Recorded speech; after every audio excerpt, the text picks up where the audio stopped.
Friends of Nurul Iman, komunitas Nurul Iman, itu yang membeli produk kami. Dan dari situ kami bisa punya uang untuk operasional pondok, gaji guru, bayar listrik, dan yang lainnya. Jadi ilmu kefefek saya adalah menguasai fuel, food, energy, and water. Apa yang dibutuhkan oleh Nurul Iman, itu yang saya siapkan. Satu lagi yang paling kami butuhkan adalah beras. Kami punya sawah 200 hektar, tapi sawah kami beras KW1. Jadi kalau santri makan, kami butuh lebih dari 10 ton beras. Karena beras Jawa Barat pulen, enak, langsung hilang di lidah, tidak terasa, numpang liwat aja di perut. Jadi santri sering kelaparan. Akhirnya saya ciptakan BNI, beras Nurul Iman. Kami punya penggilingan beras, kami campur beras dan jagung. Kenapa jagung? Jagung satu, tahan lama kenyangnya di perut. Jadi kalau ibu-ibu yang mau diet, cukup 1 kali makan, sudah untuk 3 kali makan.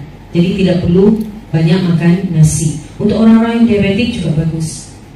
Kalau untuk Nurul Iman, kenapa harus campur jagung? Karena santri Nurul Iman rata-rata Rabu sore, karena kekurangan vitamin A. Jadi kalau sudah sore masuk maghrib, mereka sudah jatuh, patah tangan, patah kaki, karena rata-rata orang-orang yang kurang gizi. Anak-anak yatim piatu, anak-anak nggak mampu.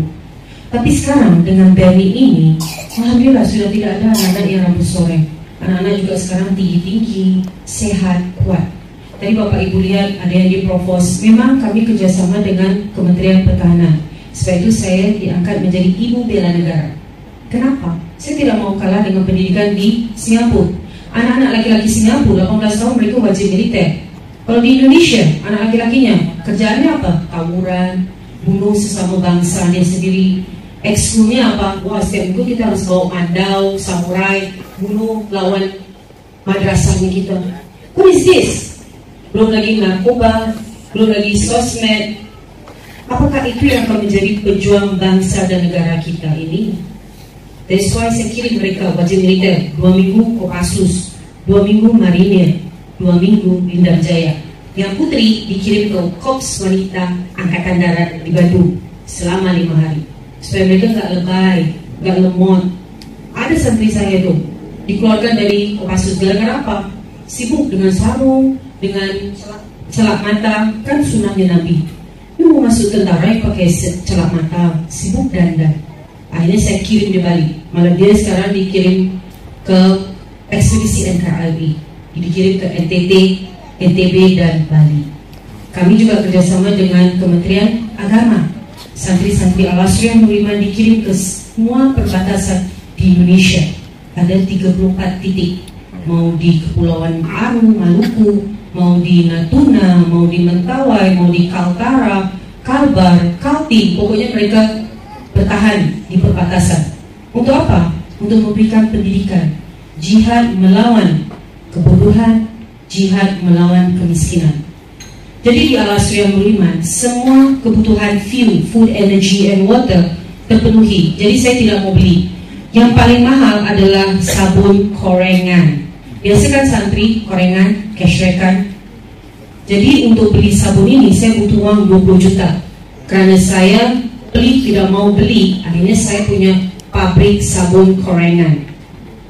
Dan ini juga bisa menjadi scrub untuk ibu-ibu yang ada flek-flek di wajah, mungkin bekas jerawat dan yang lain, seminggu sekali. Tapi untuk santri yang korengan setiap hari. Jadi mereka tidak korengan lagi. Insya Allah tidak ada bekas-bekas tato dari korengan mereka. Jadi apa yang dibutuhkan oleh Nurul Iman semua diproduksi.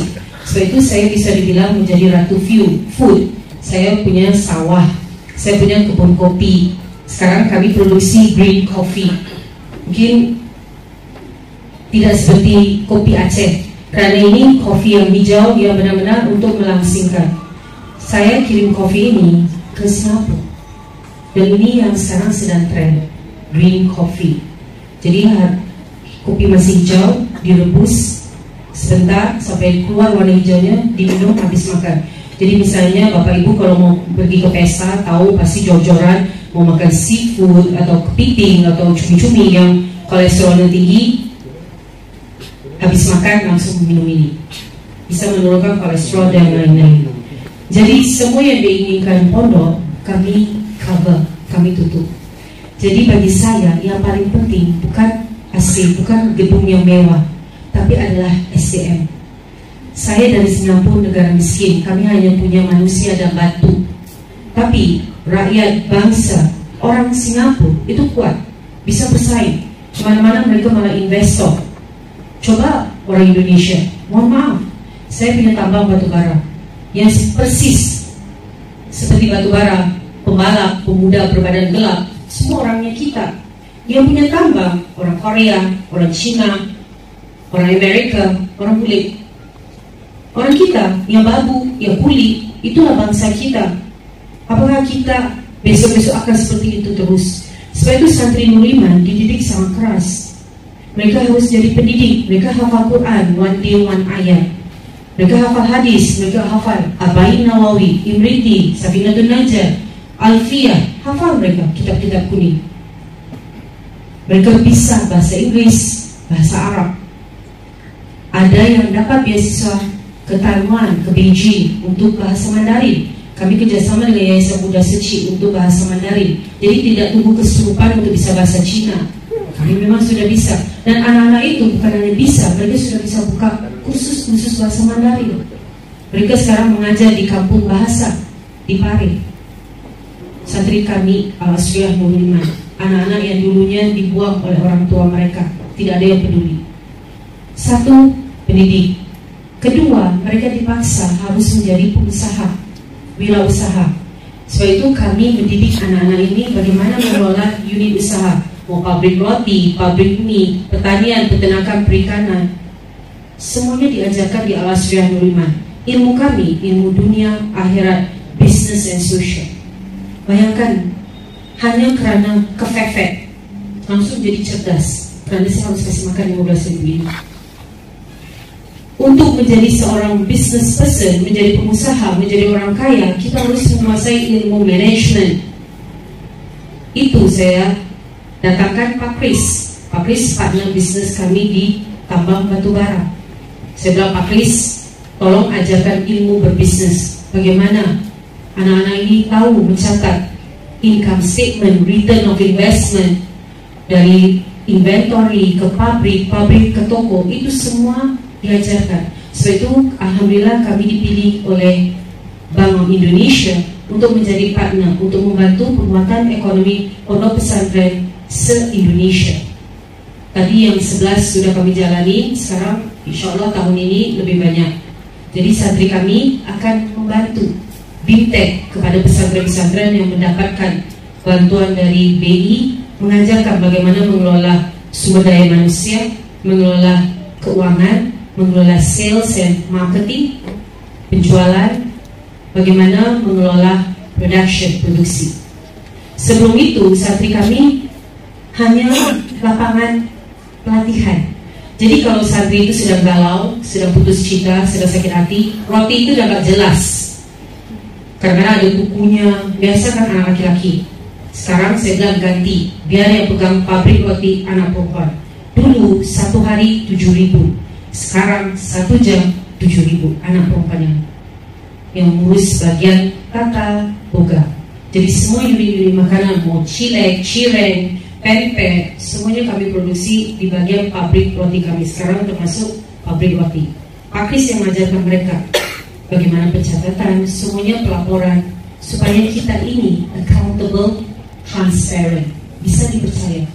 Karena mohon maaf, pondok pesantren rata-rata terkenal dengan seperti Pak Kris bilang, ilmu kebatinan.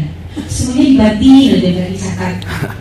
Saya tanya manajer air minum saya, mana uang 3 juta? Hilang. Hilang kenapa? Apa ada tuyul? Ada babi mepet? Nggak tahu. Hilang. Enak aja ya, 3 juta bisa hilang. Jadi sekarang tidak ada alasan mau hilang, mau babi mepet, ada tuyul. Semuanya ada dicatat. Jadi kalau tidak ada pencatatan, berarti mereka sudah melakukan penyelewengan dan penggelapan. Jadi itu saya ingin minta tolong Bapak Ibu sebagai pimpinan pondok pesantren, tolong anak-anak ini kita ajarkan supaya mereka bisa menjadi pendidik, bisa menjadi pengusaha. Agama ini tidak bisa survive, bertahan dengan hanya ziswa, zakat, infak, sedekah dan wakaf. Kita harus jadi pengusaha, kita harus jadi pedagang seperti Rasulullah SAW, seperti Sayyidatina Khadijah, seperti Sayyidina Uthman bin Auf, seperti Abdurrahman bin Auf, Sayyidina Uthman, orang-orang yang kaya raya. Kita negara yang sangat kaya. Kenapa kita bisa kalah dengan Singapura? Bapak Ibu kalau tahu, saya kalau balik kota, balik di Singapura, saya akan bawa satu koper semua daun, kecuali daun telinga, daun pintu, dan daun ganja.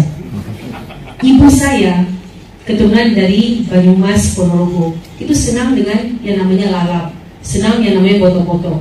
Jadi semua daun di halaman rumah saya, mau daun mengkudu, daun papaya, apalagi daun singkong, itu semua saya masukkan dalam satu koper. Tahu harga satu batang daun singkong di Singapura $1, sama dengan 10.000 rupiah dulu. Sekarang sudah hampir 11.000 satu batang daun singkong. Kita mau makan nangka, ibu saya senang dengan es teler lah kalau di sini bilang. Satu biji nangka, kalau satu biji yang besar ya, yang satu biji yang itu $1 Singapura. Terus kita mau bilang Indonesia negara miskin, Singapura itu yang negara miskin. Tapi kenapa rakyatnya tidak makmur, tidak sejahtera? Karena mohon maaf, orang Indonesia senangnya beli aja, tidak mau produksi. Kalau Nurul Iman beli terus, habis uang Nurul Iman. Jadi saya tidak mau beli, apalagi beli dari orang non-Muslim, non-Indonesian. Saya kemana-mana pasti akan bawa etika. Saya tidak bakal minum aqua, karena aqua bikinan Danun orang Yahudi yang bunuh orang Islam. Saya tidak mau pakai Apple, tidak mau pakai iPhone, karena punya siapa? Yahudi. Sebab itu kami punya handphone Nurul Iman. Daripada seperti itu saya bilang, kenapa kita nggak bisa? Kita ini bangsa, negara begini besar, begini kaya. Kenapa kita mesti beli? Harus produksi sendiri. Oke, pesantren bilang, saya hanya punya santri 100. Bagaimana saya mau bersaing dengan Nurul Iman yang punya 15.000 santri? Gak apa-apa. Seperti tadi Pak Haryono bilang, kita bikin holding dari pesantren untuk pesantren, tutup pasarnya kita. Jangan masuk dari luar, apalagi Alibaba dan yang lain-lain. Setiap pesantren harus punya BMT sendiri, digital technology. Jadi semua keuangan itu ada di tangan pimpinan pondok pesantren, dan itu semuanya digital, bukan uang cash. Karena ketika digital itu akan tercatat keluar masuknya uang, kemana uang itu pergi, semua tercatat. Itu yang saya ingin sampaikan ke Bapak Ibu. Jadi kalau Bapak Ibu punya hutang banyak, sedang susah, sedang galau, ingat Umi Wahidah. Saya setiap hari harus bayar beras 7 ton. Walaupun kami produksi sendiri, tapi tetap harus beli yang kurang. Belum lagi terigu, belum lagi coklat untuk isinya roti Nurul Iman. Belum lagi listrik. Kemarin kami didatangin PLN dengan polisi karena katanya Nurul Iman curi listrik. Saya bilang, silakan lihat kami apa adanya, padahal kami tidak ada dapat subsidi. Saya malu untuk minta, karena saya tahu ketika kita meminta, kita selalu pasti akan dihina.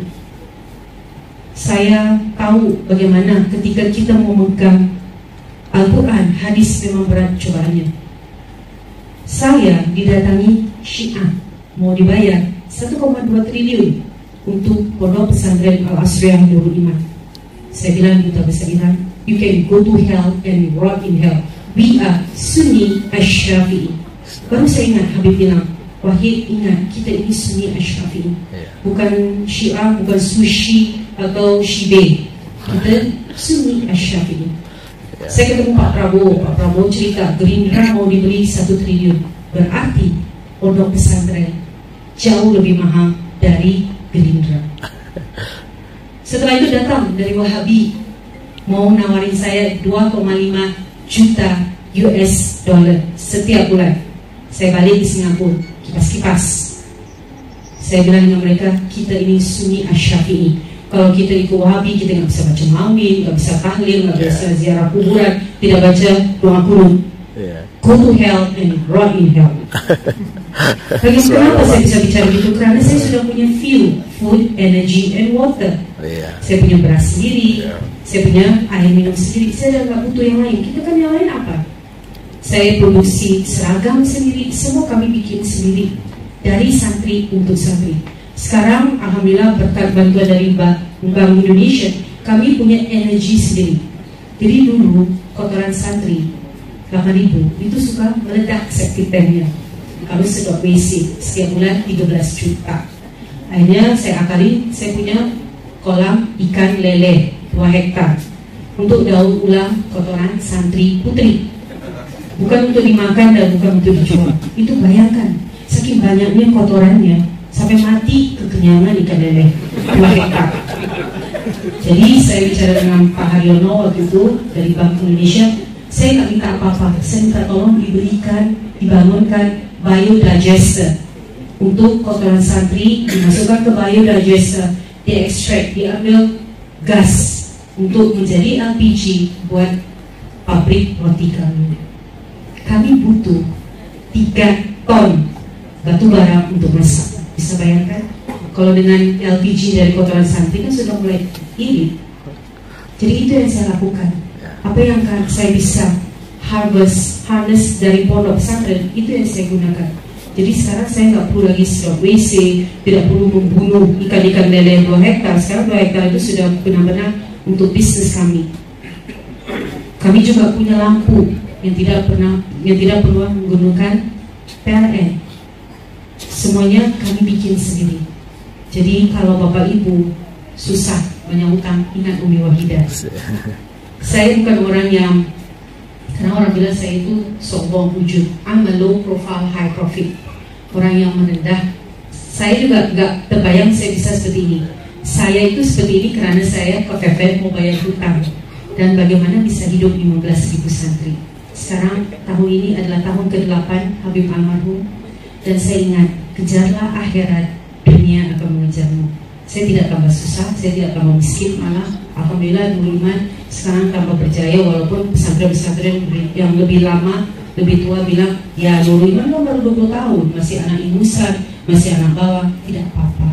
Insya Allah walaupun saya sudah meninggal, sistem ini akan berkelanjutan sampai kiamat, tetap gratis, tetap berkualitas, yang didukung oleh wirausaha sosial. Saya punya cita-cita, kalau hotel punya Escort Management, pondok pesantren atau boarding school punya Nurul Iman Management. Saya mohon maaf lahir batin. Jazakallah khairan katsiran jiddan. Wassalamualaikum warahmatullahi wabarakatuh.